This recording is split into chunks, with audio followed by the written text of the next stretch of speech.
ശരിയായ വിലയിരുത്തലാണോ CPM സംസ്ഥാന secretariat നടത്തിയത്, സെക്രട്ടറി പറഞ്ഞത് എന്നുള്ളതാണ് ചോദ്യം.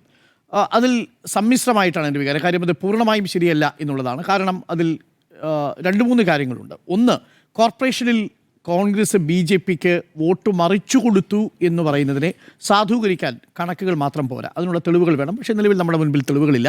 2020 അപേക്ഷിച്ച് 2025 കോൺഗ്രസ് നില മെച്ചപ്പെടുത്തി എന്നുള്ളതാണ് എൻ്റെ ടേക്ക്. എന്നാൽ ഭരണവിരുദ്ധ വികാരമുണ്ട് എന്നൊരു വിലയിരുത്തലുണ്ടോ എന്ന് ചോദിച്ചാൽ ഭരണവിരുദ്ധ വികാരമില്ല. അത് 2026 നിയമസഭാ തെരഞ്ഞെടുപ്പിൽ വീണ്ടും LDF സർക്കാർ അധികാരത്തിൽ വരാനുള്ള സാധ്യതയുണ്ടെന്നാണ് സെക്രട്ടറി പറഞ്ഞത്. അത് ഏറെക്കുറെ ശരിയാണ് രാഷ്ട്രീയമായി എന്നുള്ളതാണ് എൻ്റെ വിലയിരുത്തൽ. അതുകൊണ്ടാണ് ഞാനിത് പറഞ്ഞത്. ഏതെങ്കിലും തരത്തിൽ BJP കോൺഗ്രസ് ബാന്ധവം നമുക്ക് പറയാൻ കഴിയില്ല. വളരെ നന്നായി തന്നെ അത് ശക്തമായി പെർഫോം ചെയ്തിട്ടുണ്ട്. ശരിയാണ്, 41 ഇടങ്ങളിൽ 3-ാം സ്ഥാനത്താണ്, 25 ഇടങ്ങളിൽ 1000-ൽ താഴെയാണ്. പക്ഷേ 2020 വളരെ ദുർബലമായിരുന്നു കോൺഗ്രസിൻ്റെ സംഘടന മികവ്. ഓർമ്മിക്കണം, 2015 40 സീറ്റ് ഉണ്ടായിരുന്ന കോൺഗ്രസ് ആണ് ഇപ്പോഴും ഏറ്റവും നല്ല പെർഫോമൻസ് നടത്തുമ്പോഴും കേവലം 19 സീറ്റുകളിലേക്ക് എത്തി നിൽക്കുന്നത്. ശരി, എനിക്ക് 2 കാര്യങ്ങളാണ് പ്രേക്ഷകരോട് പറയാനുള്ളത്. ഒന്ന്, ഇതൊരു ഭരണവിരുദ്ധ വികാരമാണോ? 2, സ്വർണ്ണക്കൊള്ളയാണോ യഥാർത്ഥത്തിൽ ഈ തെരഞ്ഞെടുപ്പിൻ്റെ വിധിയെ നിശ്ചയിച്ചിരിക്കുന്നത്? അങ്ങനെ പറയാൻ കഴിയില്ല എന്നതാണ്. ഞാൻ സ്വർണ്ണക്കൊള്ളയിൽ തുടങ്ങാം.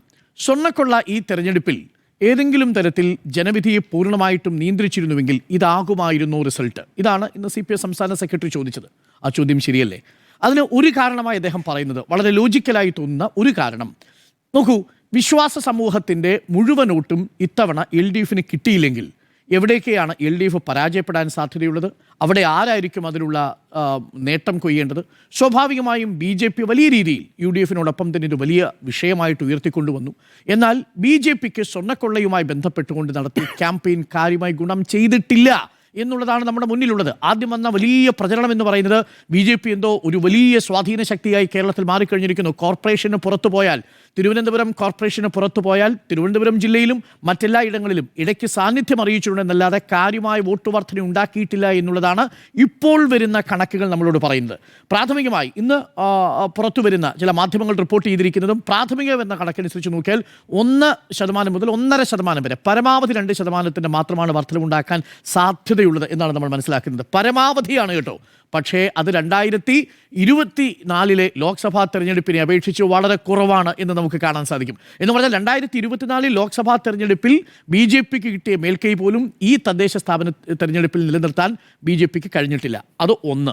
2, സ്വർണ്ണക്കൊള്ള വിഷയമാകണമെങ്കിൽ ഇന്ന് സെക്രട്ടറി പറയുന്നത് പോലെ ക്ഷേത്ര നഗരങ്ങളെ സംബന്ധിച്ചിടങ്ങളിൽ ആരായിരിക്കും അധികാരത്തിലെത്തുക? തീർച്ചയായിട്ടും അവിടെ LDFനെ തൂത്ത് കളയണമല്ലോ. ഉദാഹരണത്തിന് നമുക്ക് നോക്കാം, ഗുരുവായൂർ, തൃശ്ശൂരിൽ മാത്രം നമ്മൾ 5 മുനിസിപ്പാലിറ്റി എടുത്തു നോക്കൂ. അതിൽ ഗുരുവായൂരാണെങ്കിലും കൊടുങ്ങല്ലൂരാണെങ്കിലും വടക്കാഞ്ചേരി ആണെങ്കിലും ചാവക്കാടാണെങ്കിലും ഇവിടെയെല്ലാം 1-ാം സ്ഥാനത്ത് നിൽക്കുന്നത് LDF ആണ്. ഗുരുവായൂരിൽ ആകെയുള്ള 46 വാർഡുകളിൽ 27 വാർഡും LDFനാണ്. സ്വർണ്ണക്കൊള്ള വിഷയമായതുകൊണ്ടാണോ? അവിടെ BJP 3-ാം സ്ഥാനത്താണ്. കൊടുങ്ങല്ലൂരിൽ 46-ൽ 23 LDF ആണ്. അവിടെ 19 സീറ്റുകൾ മാത്രമാണ് കൊടുങ്ങല്ലൂർ മുനിസിപ്പാലിറ്റിയിൽ BJPക്ക് കിട്ടിയത്. അവിടെ 1-ാം സ്ഥാനത്ത് നിൽക്കുന്നത് LDF ആണ്. സ്വർണ്ണക്കൊള്ള വിഷയമായാൽ കൊടുങ്ങല്ലൂരിൽ ഇങ്ങനെയാണോ സംഭവിക്കേണ്ടത്? ഗുരുവായൂരിൽ ഇങ്ങനെയാണോ സംഭവിക്കേണ്ടത്? ഇനി വലിയ രീതിയിൽ കരുവന്നൂർ അടക്കമുള്ള വിഷയങ്ങൾ ഭരണവിരുദ്ധ വികാരം ആഞ്ഞടിച്ചു എന്ന് നമ്മൾ പറയുമ്പോൾ വടക്കാഞ്ചേരിയിൽ 42-ൽ 22 LDFനാണ്, 1-ാം സ്ഥാനത്ത് നിൽക്കുകയാണ്. കുന്നംകുളത്ത് 1-ാം സ്ഥാനമാണ്. തൃശ്ശൂരിലുള്ള 7 ഇടങ്ങളിൽ 5 മുനിസിപ്പാലിറ്റികളും ഒപ്പം നിൽക്കുന്നത് LDFനോടൊപ്പമാണ്. തൃശ്ശൂരിൽ കാര്യമായ ഇൻഡോർസ് ഉണ്ടാക്കാൻ BJPക്ക് സാധിച്ചിട്ടില്ല എന്നുള്ളതാണ് കണക്കുകൾ നമ്മളോട് പറയുന്നത്. 11 നിയമസഭ 11 നിയമസഭ 2 ഉള്ളൂ UDFന്. അപ്പോൾ അതെങ്ങനെയാണ് സ്വർണ്ണക്കൊള്ള വലിയ രീതിയിൽ കേരളമാകെ ഒരു തരംഗമായി അലയടിച്ചു എന്ന് പറയാൻ കഴിയുക? അങ്ങനെ പറയാൻ കഴിയില്ല എന്നതാണ്. സ്വർണ്ണക്കൊള്ള ഈ തെരഞ്ഞെടുപ്പിനെ സ്വാധീനിച്ചിട്ടുണ്ടാവാം, പക്ഷേ അത് ഈ തെരഞ്ഞെടുപ്പിനെ പൂർണ്ണമായും ഹൈജാക്ക് ചെയ്ത രാഷ്ട്രീയ വിഷയമല്ല. അതാണ് എൻ്റെ ടേക്ക്. അതുകൊണ്ട് എന്നാൽ സ്വർണ്ണക്കൊള്ളയുമായി ബന്ധപ്പെട്ട പാർട്ടി എടുത്ത നിലപാട് ശരിയാണോ? അത് പാർട്ടി പുനഃപരിശോധിക്കുമോ? TP രാമകൃഷ്ണൻ ഇന്ന് രാവിലെ പറഞ്ഞത് നിലപാട് അന്തിമ നിലപാടല്ല എടുത്തിരിക്കുന്നത്, അത് വരട്ടെ, പരിശോധിക്കാമെന്നാണ്. പക്ഷേ ഇന്ന് CPM സംസ്ഥാന സെക്രട്ടറി തള്ളിക്കളയുന്നുണ്ട്. ഒരുപക്ഷേ കൂടുതൽ തെളിവുകൾ വരുന്നതുവരെ കാത്തിരിക്കലാവാം. ഒരു ഭാഗത്ത് പാരടിപ്പാട്ടുമായിട്ട് UDF ഇറങ്ങുകയും ചെയ്തിട്ടുണ്ട്. അത് അങ്ങനെ ഒരു പ്രചരണം ഒരു ഭാഗത്ത് മുന്നോട്ട് പോകുന്നു. നോക്കൂ, ലോക്സഭാ തെരഞ്ഞെടുപ്പിനെ അപേക്ഷിച്ച് തദ്ദേശ തെരഞ്ഞെടുപ്പിൽ LDFന് ക്ഷീണമാണോ ഉണ്ടാവുന്നത്, LDFന് നേട്ടമാണോ ഉണ്ടാവുന്നത്? ലോക്സഭാ തെരഞ്ഞെടുപ്പ് വന്നപ്പോൾ പറഞ്ഞു അത് ഭരണവിരുദ്ധ വികാരമാണ് എന്നാണ് കോൺഗ്രസ് നേതാക്കൾ പറഞ്ഞത്. ഇത് ശക്തമായ ഭരണവിരുദ്ധ വികാരത്തിൻ്റെ കാറ്റടിച്ചിരിക്കുന്നു, അതുകൊണ്ട് ഈ സർക്കാരിൻ്റെ ഭരണത്തിൽ തുടരാൻ കഴിയില്ല. അന്നും ഉപയോഗിച്ചു കേട്ടേക്ക സർക്കാരാണ് എന്ന് പറഞ്ഞു. അന്ന് ലോക്സഭാ തെരഞ്ഞെടുപ്പിൽ 19 നിയമസഭാ സീറ്റുകൾ മാത്രമാണ് LDFന് നേടാൻ സാധിച്ചത്. ഇന്നിപ്പോൾ അത് പ്രാഥമികമായി നമുക്ക് ലഭിച്ച കണക്കിൻ്റെ അടിസ്ഥാനത്തിൽ സീറ്റുകളുടെ മാത്രം അടിസ്ഥാനത്തിൽ നമ്മൾ നോക്കിയാൽ പോലും അത് 58, 59 വരും. ഇപ്പോൾ തളിപ്പറമ്പിലെ ആന്തൂരും ഇന്നിപ്പോൾ വന്നിരിക്കുന്ന മലപ്പുറവും കൂടി കൂട്ടിച്ചേർത്താൽ അത് 59 മാറും. എന്ന് പറഞ്ഞു കഴിഞ്ഞാൽ കഴിഞ്ഞ തവണ ലോക്സഭാ തെരഞ്ഞെടുപ്പിന് കിട്ടിയ 19 നിയമസഭാ മണ്ഡലങ്ങളെക്കാൾ 59 നിയമസഭാ മണ്ഡലങ്ങളേക്ക് വർദ്ധിപ്പിക്കുമ്പോൾ ഭരണവിരുദ്ധ വികാരം കുറഞ്ഞു എന്നാണ് മനസ്സിലാക്കേണ്ടത്. ഞാൻ പറയുന്നത് കോൺഗ്രസ് നേതാക്കളുടെ പ്രതികരണത്തിൽ നിന്നാണ് ഇത് വായിച്ചെടുക്കേണ്ടത്. 2024 ഭരണവിരുദ്ധ വികാരമുള്ളപ്പോൾ 19 സീറ്റ് കിട്ടുകയും 2025 ഭരണവിരുദ്ധ വികാരം കൂടുതലാകുമ്പോൾ 19 താഴെ പോകേണ്ടതിന് പകരം 59 വളരുകയും ചെയ്ത ഭരണവിരുദ്ധ വികാരം കുറഞ്ഞെന്നാണോ കൂടിയെന്നാണോ മനസ്സിലാക്കേണ്ടത്? അത് രണ്ടാമത്തെ ലോജിക്കലായ ചോദ്യം. ഇനി മൂന്നാമത്തെ ഒരു കാര്യം കൂടി ഞാൻ പറയാം. ഇത് മൊത്തത്തിലുള്ള കണക്കുകൾ പരിശോധിക്കുമ്പോൾ പ്രാഥമികമായി ലഭിക്കുന്ന കണക്കനുസരിച്ച് കൊല്ലം ജില്ലയുടെ ഒരു കണക്ക് എനിക്ക് ലഭിച്ചിട്ടുണ്ട്. കൊല്ലം ജില്ലയുടെ ഒരു കണക്ക് പ്രകാരം വോട്ട് ഷെയറിൻ്റെ അടിസ്ഥാനത്തിൽ വിലയിരുത്തി നോക്കിയാൽ പോലും കൊല്ലത്ത് വലിയ ഇടിവ് കോർപ്പറേഷനിലടക്കം LDFന് സംഭവിച്ചിട്ടുണ്ട്. അവിടെ BJP കോർപ്പറേഷനിൽ സാന്നിധ്യമായി വന്നിട്ടുണ്ട്. പക്ഷേ വലിയ വോട്ട് പെർസെൻറ്റേജ് ഉണ്ടാക്കാൻ സാധിച്ചിട്ടില്ല. കൊല്ലത്തുള്ള മൊത്തം നിയമസഭാ മണ്ഡലങ്ങൾ 11 നിയമസഭാ മണ്ഡലങ്ങൾ നമ്മൾ എടുത്തു നോക്കിയാൽ LDFന് പുനലൂര്, ചടയമംഗലം, കൊല്ലം, ഇരവിപുരം, കുന്നത്തൂർ, ചാത്തന്നൂർ, കൊട്ടാരക്കര, കുണ്ടറ തുടങ്ങി 8 അസംബ്ലി മണ്ഡലങ്ങളിൽ തദ്ദേശ തെരഞ്ഞെടുപ്പിൽ ലീഡുണ്ട്. 8 അസംബ്ലി മണ്ഡലങ്ങളിൽ തദ്ദേശ തെരഞ്ഞെടുപ്പിൽ ലീഡുണ്ട്. എന്നാൽ അതേസമയം കരുനാഗപ്പള്ളി, ചവറ, പത്തനാപുരം എന്നീ 3 മണ്ഡലങ്ങളിലാണ് ഇപ്പോൾ UDFന് ലീഡുള്ളതായിട്ട് കാണുന്നത് തദ്ദേശ തെരഞ്ഞെടുപ്പിൻ്റെ അടിസ്ഥാനത്തിൽ. കൊല്ലം ജില്ലയിൽ 11 നിയമസഭാ മണ്ഡലങ്ങളിൽ 8 LDFനാണ് ലീഡ്. തദ്ദേശ തെരഞ്ഞെടുപ്പിൻ്റെ വോട്ടിൻ്റെ അടിസ്ഥാനത്തിലാണ് കേട്ടോ, വോട്ട് പെർസെൻറ്റേജിൻ്റെ അടിസ്ഥാനത്തിലാണ്. അതിൽ ചെറിയ ഭൂരിപക്ഷമല്ല പലയിടങ്ങളിലും. ഇപ്പോൾ പുനലൂരിൽ 5234, ചടയമംഗലത്ത് 5432, കൊല്ലത്ത് 9234, കുന്നത്തൂര് 13057, അവിടെ UDF 15498, കൊട്ടാരക്കരയിൽ 12841. ഇതാണ് കണക്ക്. ഇത് ഞാൻ കൊല്ലം ഒരു സാമ്പിളായിട്ട് എടുത്തു എന്ന് മാത്രം. ഇതിൽ സീറ്റിൻ്റെ അടിസ്ഥാനത്തിലല്ല, വോട്ട് വിഹിതത്തിൻ്റെ അടിസ്ഥാനത്തിൽ കൊല്ലത്ത് മാത്രം ഏറ്റവും ഒടുവിൽ വന്നിരിക്കുന്ന കണക്കാണ് ഞാൻ ഈ പറയുന്നത്. ഞാൻ ഈ ചർച്ചയ്ക്ക് കയറുന്ന സമയത്താണ് ആ കണക്കുകൾ ക്രോഡീകരിച്ചു വന്നിരിക്കുന്നത്. ഈ കണക്കുകളൊക്കെ ഇനി വരാൻ പോവുകയാണ്. ജില്ലാ പഞ്ചായത്തിൻ്റെ അടിസ്ഥാനത്തിൽ കിട്ടിയ വോട്ട് വിഹിതം, ഓരോ ഡിവിഷനുകളിലും കിട്ടിയ വോട്ട് വിഹിതം നോക്കി വന്നാൽ കാര്യമായ ഒരു വലിയ മാറ്റം, അല്ലെങ്കിൽ ഈ 100 സീറ്റ് 85 സീറ്റ് എന്ന നിലയിലേക്ക് പോകാനുള്ള സാധ്യതയില്ല. ഞാൻ മനസ്സിലാക്കുന്നത് ഇപ്പോൾ 7 ജില്ലാ പഞ്ചായത്തുകൾ LDFനോടൊപ്പമുണ്ട്, 7 ജില്ലാ പഞ്ചായത്തുകൾ UDFനോടൊപ്പമുണ്ട് എന്നുള്ളതാണ്. പൊളിറ്റിക്കൽ വോട്ടിംഗ് ആണ് നടന്നിരിക്കുന്നതെങ്കിൽ 10 വർഷത്തെ ഭരണത്തിന് ശേഷവും ബലാബലം എന്ന നിൽപ്പിൽ LDFും UDFും നിൽക്കുന്നുവെന്നാണ് മനസ്സിലാക്കുന്നത്. അപ്പോഴും സീറ്റ് പെർസെൻറ്റേജിൻ്റെ അടിസ്ഥാനത്തിൽ 70-72 വോട്ടുകൾ വരെ LDF നേടിയേക്കാം, 68 മുതൽ 70 സീറ്റുകൾ വരെ UDFും നേടിയേക്കാം എന്ന മട്ടിലേക്കാണ് ഈ തദ്ദേശ തിരഞ്ഞെടുപ്പിൻ്റെ ജില്ലാ പഞ്ചായത്തിന്റെ ടാലിയിൽ വരാൻ സാധ്യതയുള്ളത്. ഞാൻ കൊല്ലത്തിൽ മാത്രമേ എൻ്റെ കയ്യിൽ കണക്കുള്ളൂ. തിരുവനന്തപുരത്തിൻ്റെ കണക്ക് വരുന്നു. പക്ഷേ തിരുവനന്തപുരത്ത് LDFനാണ് നേട്ടം UDFനേക്കാൾ. ജില്ലാ പഞ്ചായത്തിൽ കോർപ്പറേഷൻ മാത്രമാണ് LDFന് അവിടെ തളർച്ച സംഭവിച്ചത്. ജില്ലാ പഞ്ചായത്തിൽ ഇന്നലെ ഞാൻ പറഞ്ഞു 4 മുനിസിപ്പാലിറ്റികളിലും വ്യക്തമായ മുൻതൂക്കത്തോടുകൂടി, പ്രത്യേകിച്ച് പഞ്ചായത്ത് അടിസ്ഥാനത്തിൽ 10ഉം UDF 2ഉം NDA 2ഉം അതാണ് അത്രയും വലിയ ഒരു മേൽക്കൈ തിരുവനന്തപുരം, കൊല്ലം ജില്ലകളിൽ ഉണ്ടാക്കാൻ സാധിച്ചു. അപ്പോൾ തിരുവനന്തപുരം, കൊല്ലം ജില്ലയിലെ 2 എക്സാമ്പിളുകൾ ഉണ്ടെങ്കിൽ, പക്ഷേ തിരുവനന്തപുരം ജില്ലാ പഞ്ചായത്ത് UDF നില മെച്ചപ്പെടുത്തിയല്ല, അവിടെ LDFനാണ് ശക്തി, LDFനാണ് മുൻതൂക്കം. ഭരണവിരുദ്ധ വികാരം ആഞ്ഞടിച്ചിട്ടുണ്ടെങ്കിൽ എങ്ങനെയാണ് തിരുവനന്തപുരം ജില്ലയിൽ ശക്തമായ മേധാവിത്വം LDFന് കിട്ടുക? കൊല്ലത്ത് 11ൽ 8 നിയമസഭാ മണ്ഡലങ്ങളിലും ഭൂരിപക്ഷം എങ്ങനെയാണ് കിട്ടുക? ഇതേ ഉള്ളൂ എൻ്റെ ചോദ്യം. എൻ്റെ കയ്യിൽ കിട്ടിയ കണക്കനുസരിച്ചാണ് ഈ പറയുന്നത്. തൃശ്ശൂരിലേക്ക് വന്നാലും കറക്റ്റാണ്. തൃശ്ശൂരിലേക്ക് വന്നാലും തൃശ്ശൂരിലെ കണക്കുണ്ട്. 7ൽ 5 മുനിസിപ്പാലിറ്റി ഇരിക്കുന്നത് LDFന്റെ കയ്യിലാണ്. മലപ്പുറത്ത് ടോട്ടലി വാഷ് ഔട്ടാണ്. നേരത്തെ പെരിന്തൽമണ്ണയുടെ കാര്യം പറഞ്ഞു. അവിടെയാണ് ഈ പറഞ്ഞ പ്രചരണം എങ്ങനെയാണ് തെരഞ്ഞെടുപ്പിനെ ബാധിച്ചിരിക്കുന്നത്. അവിടെയാണ് LDF കൂടുതൽ ശ്രദ്ധിക്കേണ്ടി വരുന്നത്. അത് ഏതെങ്കിലും തരത്തിൽ ജമാഅത്തെ ഇസ്ലാമി SDP മാത്രം നടത്തിയ പ്രചരണമായിട്ട് ഞാൻ കണക്കാക്കുന്നില്ല. പക്ഷേ വെള്ളാപ്പള്ളി നടേശൻ നടത്തിയ പ്രസ്താവനകൾ അതുമാത്രമല്ല യഥാർത്ഥത്തിൽ ചർച്ചയായിരിക്കുന്നത്. മലപ്പുറം പരാമർശം നടത്തുന്നു. ആ മലപ്പുറം പരാമർശത്തെ വളരെ ശക്തമായി തന്നെ കൂച്ചുവിലങ്ങിടേണ്ടതായിരുന്നു. അത് CPMന്റെ രാഷ്ട്രീയമല്ല എന്ന ബോധ്യം തിരിച്ചറിയേണ്ടതായിരുന്നു. പക്ഷേ നിർഭാഗ്യവശാൽ തിരിച്ചാണ് സംഭവിച്ചത്. വെള്ളാപ്പള്ളി നടേശൻ പറഞ്ഞ വാചകങ്ങളെ അന്നേ താക്കീത് കൊടുത്ത് നിർത്തിയിരുന്നെങ്കിൽ മലപ്പുറത്ത് കുറച്ചുകൂടി മെച്ചപ്പെട്ട പ്രകടനം കാഴ്ചവെക്കാൻ സാധിക്കുമായിരുന്നു. തെക്കോട്ട് വരുമ്പോൾ പൂർണ്ണമായും ഒലിച്ചു പോയിട്ടില്ല എന്ന് പറയാൻ വേണ്ടിയാണ് ഞാനിത് പറഞ്ഞത്. ഒരു കാര്യം കൂടി പറഞ്ഞ് ഞാൻ അവസാനിപ്പിക്കാം. ഭരണവിരുദ്ധ വികാരം മലപ്പുറത്ത് മാത്രമല്ല, മലപ്പുറത്തും കോഴിക്കോട് കോട്ടയോ ഇടുക്കിയും എറണാകുളവും പത്തനംതിട്ടയ്ക്കും ഒന്നും ബാധകമല്ല.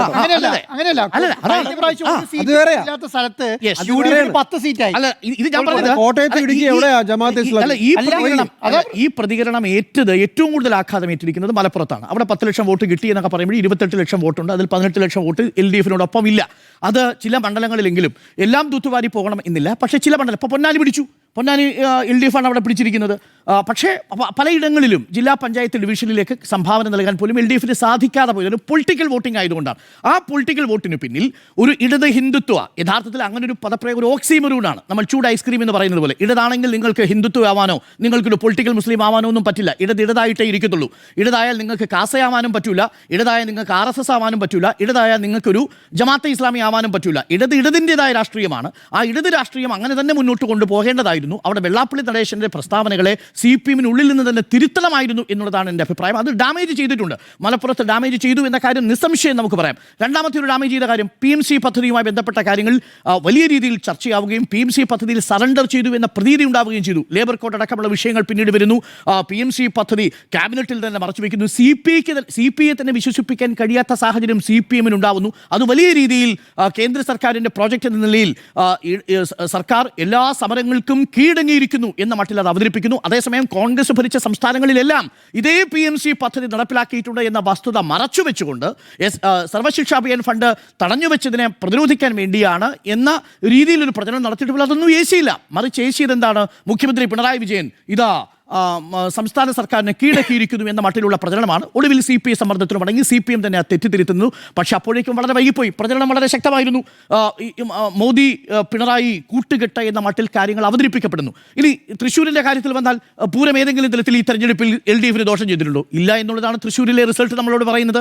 അപ്പോൾ ആ അർത്ഥത്തിൽ നമുക്ക് വിശാലമായ ഒരു കാഴ്ചപ്പാടിലൂടെ നോക്കുമ്പോൾ, ഏറ്റവും ഒടുവിലുള്ള അനാലിസിസിലൂടെ നോക്കുമ്പോൾ LDFൻ്റെ കരുത്ത് പൂർണ്ണമായിട്ടും ചോർന്നു പോയിട്ടില്ല. അടിത്തറ പൂർണ്ണമായിട്ടും തകർന്നിട്ടില്ല. 2026 തെരഞ്ഞെടുപ്പിൽ LDFും UDFും ശക്തമായ മത്സരം കാഴ്ചവെക്കും. NDA ചിലയിടങ്ങളിലെങ്കിലും ഒരു സാന്നിധ്യം അറിയിക്കാൻ സാധ്യതയുണ്ട്. പക്ഷേ ശക്തമായ മത്സരം കാഴ്ചവെക്കും. അവിടെ LDFനെ എഴുതിത്തള്ളാറായിട്ടില്ല എന്ന് തന്നെയാണ് എൻ്റെ പക്ഷം. കാര്യം ഇത് കണക്കുകളിലൂടെ നമ്മൾ വന്നു കഴിഞ്ഞാൽ ഇനി ഭരണവിരുദ്ധ വികാരം ഏത് വകുപ്പിനെതിരെയാ? വളരെ ലളിതമായ ചോദ്യം. ഏത് വകുപ്പിനെതിരെയാണ് ഭരണവിരുദ്ധ വികാരം നമ്മൾ പ്രധാനമായിട്ടും പറയുക? ഈ പാനലിൽ ഇരിക്കുന്ന ആർക്കാണെങ്കിലും പറഞ്ഞാൽ മതി, നമുക്ക് വേണമെങ്കിൽ ഡിബേറ്റ് ചെയ്യാം. ധനവകുപ്പിനെതിരെ നമ്മൾ മുൻകാലങ്ങളിലെ സർക്കാരുമായിട്ട് ബന്ധപ്പെടുത്തി നമുക്കൊരു ഡിബേറ്റിന് തയ്യാറാണോ? ആരോഗ്യവകുപ്പ് മുൻകാലങ്ങളിലെ സർക്കാരുമായിട്ടാണ് കേട്ടോ, UDFിലെ സർക്കാരുമായിട്ടാണ് താരതമ്യം ചെയ്യേണ്ടത്. അങ്ങനെയാണ് ശിവകുമാറിൻ്റെ കാലത്ത് മെഡിക്കൽ കോളേജിൽ ചില മെഷീനുകൾ പ്രവർത്തിക്കാതിരുന്നത് നമ്മൾ കണ്ടതാണ്. കാത്ത് ലാബുകൾ വരാതിരുന്നത് എങ്ങനെയാണെന്ന് നമ്മൾ കണ്ടതാണ്. ആശുപത്രി കെട്ടിടങ്ങളുടെ അവസ്ഥ നമ്മൾ റിപ്പോർട്ട് ചെയ്തതാണ്. ജിമ്മി അടക്കം എന്ന റിപ്പോർട്ട് ഏഷ്യാനെറ്റിൽ ഉണ്ടായിരുന്ന സമയത്ത് എനിക്കിപ്പോഴും ഓർമ്മയുണ്ട്. അവിടെ എങ്ങനെയാണ് മെഡിക്കൽ കോളേജിൻ്റെ പരിതാപകരമായ അവസ്ഥ റിപ്പോർട്ട് ചെയ്യുന്നത് നമ്മൾ നേരിട്ട് ചെയ്തിട്ടുള്ളതാണ്. ഇതെല്ലാം പലയിടങ്ങളിലും. ഇനി ഏത് വകുപ്പ്? വിദ്യാഭ്യാസ വകുപ്പ്. ഓണം നേരത്തെ വന്നുപോയതാണ് കുഴപ്പം, പാഠപുസ്തകങ്ങൾ വിതരണം ചെയ്യാൻ ഇതാണ് കുഴപ്പമെന്ന് പറഞ്ഞ സർക്കാർ LDF സർക്കാരല്ല. ഇത് ഏതു വകുപ്പിനെയാണ് നമ്മൾ ഭരണവിരുദ്ധ വികാരത്തിൻ്റെ പ്രതിക്കൂട്ടിൽ നിർത്താൻ പോകുന്നത്? അപ്പോൾ സ്വർണ്ണക്കൊള്ളയുടെ പേരിൽ സൃഷ്ടിക്കുന്ന പ്രചരണം കൊണ്ടോ ഏതെങ്കിലും തരത്തിൽ ന്യൂനപക്ഷ വിരുദ്ധമാണ് ഇടത് സർക്കാർ എന്ന പേരിലുള്ള പ്രചരണം കൊണ്ടോ നിയമസഭാ തെരഞ്ഞെടുപ്പ് വിജയിക്കാമെന്ന് കരുതിയാൽ അത് പര്യാപ്തമാവില്ല എന്നതാണ് എൻ്റെ പക്ഷം. പക്ഷേ ഇടത് സർക്കാർ സ്വീകരിക്കേണ്ടത്, അല്ലെങ്കിൽ ഇടത് മുന്നണി സ്വീകരിക്കേണ്ടത്, ഈ പ്രചരണങ്ങളെ അതിജീവിക്കാൻ വേണ്ടി ഒരു ഓർഗാനിക് ആയിട്ടുള്ള ബന്ധം വോട്ടർമാരുടെ ഇടയിൽ അങ്ങനെ ഒരു ഓർഗാനിക് ആയിട്ടുള്ള ഒരു പ്രചരണം നടത്താൻ എന്തുകൊണ്ട് സാധിക്കാതെ പോയി എന്നുള്ളത് ഇടതുപക്ഷം ആഴത്തിൽ പരിശോധന നടത്തണം, ആത്മപരിശോധന നടത്തണം എന്നുള്ളതാണ്. അപ്പോൾ ശരിയായ വിലയിരുത്തലാണ് എന്നുള്ളതാണ് എൻ്റെയും നിലപാട്. CPI നേതൃയോഗത്തിൽ മുഖ്യമന്ത്രി പിണറായി വിജയന് വിമർശനം എന്നൊരു വാർത്ത വരുന്നുണ്ട്. മുന്നണിയെ വിശ്വാസം എടുക്കുന്നതിൽ മുഖ്യമന്ത്രി അങ്ങനെ വിശ്വാസം എടുക്കുന്നില്ല. പല തീരുമാനങ്ങളും ഒറ്റയ്ക്കെടുക്കുന്നു. PM ശ്രീന് ഉദാഹരണം. വെള്ളാപ്പള്ളി മുസ്ലിം വിരുദ്ധ പരാമർശം നടത്തിയത് LDFന് പാരയായി. ശബരിമല സ്വർണ്ണക്കൊള്ള തോൽവിക്ക് കാരണമായി. ഭരണവിരുദ്ധ വികാരം അടിത്തട്ടിൽ ഉണ്ടായെന്നും CPI. CPI ഇത് രാവിലെ മുതൽ സ്വീകരിച്ചിരിക്കുന്ന നിലപാടാ. CPI PMC വിട്ടിട്ടില്ല. സാർ ഒറ്റ കാര്യം, ഈ ശബരിമല തിരിച്ചടിയായി എന്ന് പറഞ്ഞാൽ ഹിന്ദു പോപ്പുലേഷൻ കൂടുതലുള്ള ഏത് ജില്ലയിലാ മാറ്റം വന്നേ? എറണാകുളം ജില്ലയിൽ വന്നു, കോഴിക്കോട് ജില്ലയിൽ വന്നു, മലപ്പുറം ജില്ലയിൽ വന്നോ? തിരുവനന്തപുരം, കൊല്ലം, തൃശ്ശൂർ, പാലക്കാട് ഇന്നലെ മെച്ചപ്പെടുത്തുക ചെയ്തു. പാലക്കാട് അവിടെ മുനിസിപ്പാലിറ്റി ഞാൻ പറയാൻ ഇനി ഒരു കാര്യം കൂടി പറയാം. നമ്മൾ നേരത്തെ തൃശ്ശൂർ കാര്യം മാത്രം പറഞ്ഞത്. സ്വർണ്ണക്കൊള്ള ഏതെങ്കിലും തരത്തിൽ ഗുണകരമായിരുന്നുവെങ്കിൽ പന്തളം മുനിസിപ്പാലിറ്റി BJPക്ക് പോകില്ലായിരുന്നു. പന്തളത്താണ് ബദൽ സംഗമം നടത്തിയത്. ബദൽ സംഗമം, അതായത് ആഗോള അയ്യപ്പ സംഗമത്തിന് ബദലായി വിശ്വാസ സംഗമം നടത്തിയ പന്തളം മുനിസിപ്പാലിറ്റി LDF ആണ്. പന്തളത്ത് എത്രയാ? 34-ൽ 14 വാർഡ് പിടിച്ചു LDF, 34-ൽ 11 UDF, 9 BJP. വലിയ പ്രതിഷേധങ്ങളൊക്കെ കണ്ടല്ലോ പന്തളത്ത്. ഒടുവിൽ മുനിസിപ്പാലിറ്റി റിസൾട്ട് വരുമ്പോൾ ആ വിശ്വാസ സംഗമം നടത്തിയ വേദി ഇരുന്ന സ്ഥലമടക്കം LDF കൊണ്ടുപോയി. അപ്പോൾ ശബരിമലയിലെ സ്വർണ്ണക്കൊള്ള ഒരു പ്രധാനപ്പെട്ട വിഷയമായി മാറിയിട്ടുണ്ടെങ്കിൽ പത്തനംതിട്ടയിൽ കുളനടയിൽ BJPയുടെ ഭരണം എന്നേക്കുമായിട്ട് അവസാനിപ്പിച്ചു. കുളനടയിൽ BJP ആയിരുന്നു ഭരിച്ചത് പഞ്ചായത്ത്. ആ കുളനട പഞ്ചായത്ത് LDF വീണ്ടെടുത്തു. പാലക്കാട്ട് BJP കേവല ഭൂരിപക്ഷം ഉണ്ടായിരുന്നു, 10 വർഷമായിട്ട് ഭരിച്ചു. കേവല ഭൂരിപക്ഷത്തിലേക്ക് BJPക്ക് ചെല്ലാൻ സാധിച്ചില്ല.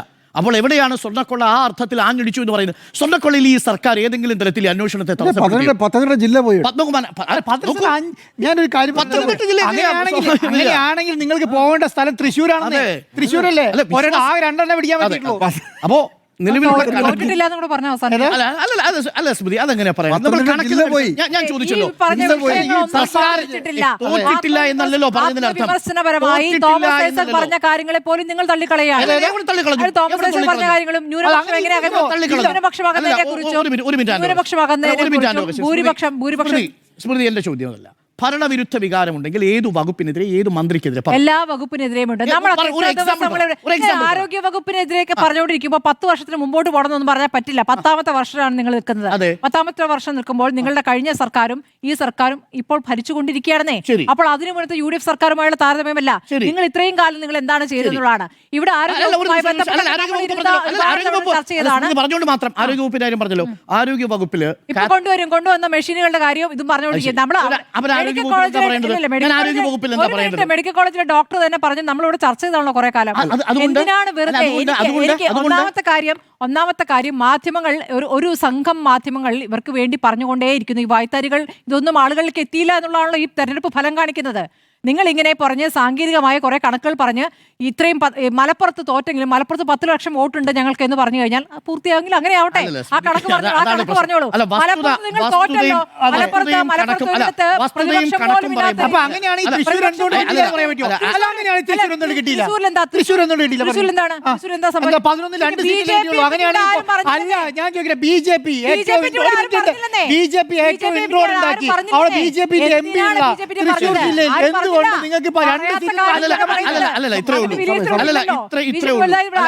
അല്ലല്ല, നോക്കൂ, 2020-2025 എത്തി നിൽക്കുമ്പോൾ ആരോഗ്യ വകുപ്പ് ഈ സർക്കാരിന്റെ പ്രതിച്ഛായ മോശപ്പെടുത്തി എന്നൊരു അഭിപ്രായം സ്മൃതിക്കുണ്ടെങ്കിൽ നമുക്കത് ചർച്ച ചെയ്യണം, വിശദമായി ചർച്ച ചെയ്യണം.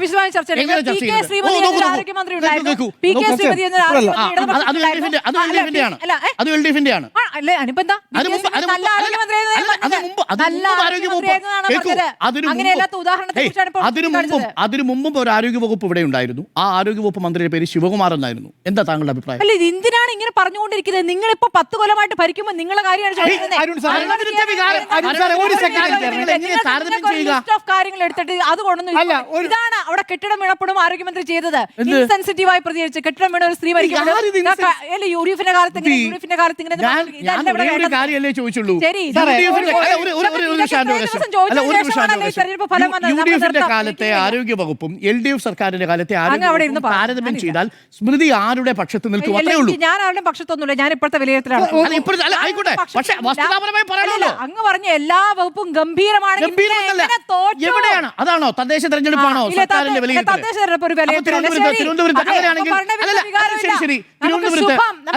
തിരുവനന്തപുരത്ത് ജില്ലാ പഞ്ചായത്തിൽ തിരുവനന്തപുരത്തും കൊല്ലത്തും LDF ലീഡ് ചെയ്ത് എന്തുകൊണ്ടായിരിക്കും? ഞാൻ അതുകൊണ്ടാണല്ലോ കണക്ക് പറഞ്ഞത്. തിരുവനന്തപുരത്തും കൊല്ലത്തും LDF ലീഡ് നേടിയത് എന്തുകൊണ്ടായിരിക്കും? ഒരു സെക്കൻഡ്. ഈ ഭരണവിരുദ്ധ വികാരത്തിന് ഒരു കാര്യം പറഞ്ഞോട്ടെ. തിരുവനന്തപുരം ജില്ലയിലെ 10 സീറ്റ് 10 നിയമസഭാ മണ്ഡലങ്ങൾ LDFിൻ്റെ ഒപ്പം, 2 നിയമസഭ UDFിൻ്റെ ഒപ്പം. കൊല്ലം ജില്ലയിൽ 8 എണ്ണം LDFിൻ്റെ ഒപ്പം, 4 എണ്ണം UDFിൻ്റെ ഒപ്പം. ആലപ്പുഴ ജില്ലയിൽ 7 എണ്ണം LDFിൻ്റെ ഒപ്പം, 2 എണ്ണം UDFിൻ്റെ ഒപ്പം. തൃശ്ശൂർ ജില്ലയിലേക്ക് വരുമ്പോൾ എന്താണ്? 11 എണ്ണം LDFിൻ്റെ ഒപ്പം, 2 എണ്ണം UDFിൻ്റെ ഒപ്പം. പിന്നെ കണ്ണൂർ ജില്ലയിലേക്ക് വരുമ്പോൾ കംപ്ലീറ്റ് ചെയ്ത കണ്ണൂർ 6 എണ്ണം. പിന്നെന്താണ്? കാസർഗോഡ് 3 എണ്ണം. ഞാൻ ഈ ഒരു കാര്യം ചോദിക്കട്ടെ, ഇത്രയും മാറ്റി ഈ ജില്ലകളിലൊന്നും ഭരണവിരുദ്ധ വന്നില്ലേ? ഈ ജില്ലയിലൊന്നും വന്നില്ല. നിങ്ങൾക്ക് മലപ്പുറവും മലപ്പുറം, കോഴിക്കോട്, എറണാകുളം, ഇടുക്കി അല്ല അത്ര നിങ്ങൾക്ക് മലപ്പുറം, കോഴിക്കോട്, ഇടുക്കി ഇവര് പറയുന്നത് എന്താ അറിയോ? അവിടെ മാത്രമല്ല ഭരണവിരുദ്ധ വികാരം ഇല്ലാത്ത ജില്ലകൾ, ഭരണവിരുദ്ധ വികാരമുള്ള അങ്ങനൊന്നും ഇല്ല പൊളിറ്റിക്കൽ വോട്ടല്ല, മതാടിസ്ഥാനത്തിലുള്ള വോട്ടാണ് നടന്നത്. മതാടിസ്ഥാനം പറഞ്ഞ പൊളിറ്റിക്കൽ ആണെന്ന് മനസ്സിലാക്കാത്ത കാലം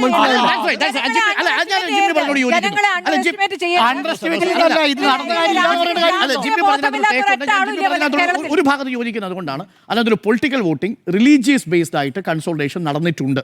ദാറ്റ്സ് എ ഫാക്ട്. അതെങ്ങനെ നമ്മൾ നിഷേധിക്കാൻ പറ്റും? ഉള്ള കാര്യം ഇല്ല എന്ന് പറഞ്ഞിട്ട് അല്ല, വല്ല കാര്യമുണ്ടോ? കണ്ണടച്ച് ഇട്ടാവില്ല. politics ഉണ്ട്. Religious concerns ഒരു politics ഉണ്ട്. പക്ഷേ ആന്റോ അഗസ്റ്റിൻ അത് ജിമ്മി പറഞ്ഞതുപോലെ അതൊരു സാറേ, പൊളിറ്റിക്കലായിട്ട് ആ വോട്ട് ഷിഫ്റ്റ് ചെയ്യപ്പെട്ടിട്ടുണ്ട്. That's a fact. അതാണ് അങ്ങനെ തന്നെയല്ലേ പറയാൻ പറ്റുള്ളൂ. അപ്പോൾ കൺസൾട്ടേഷൻ എന്ന് പറഞ്ഞാൽ അങ്ങനെ തന്നെയല്ലേ? Okay, അപ്പോൾ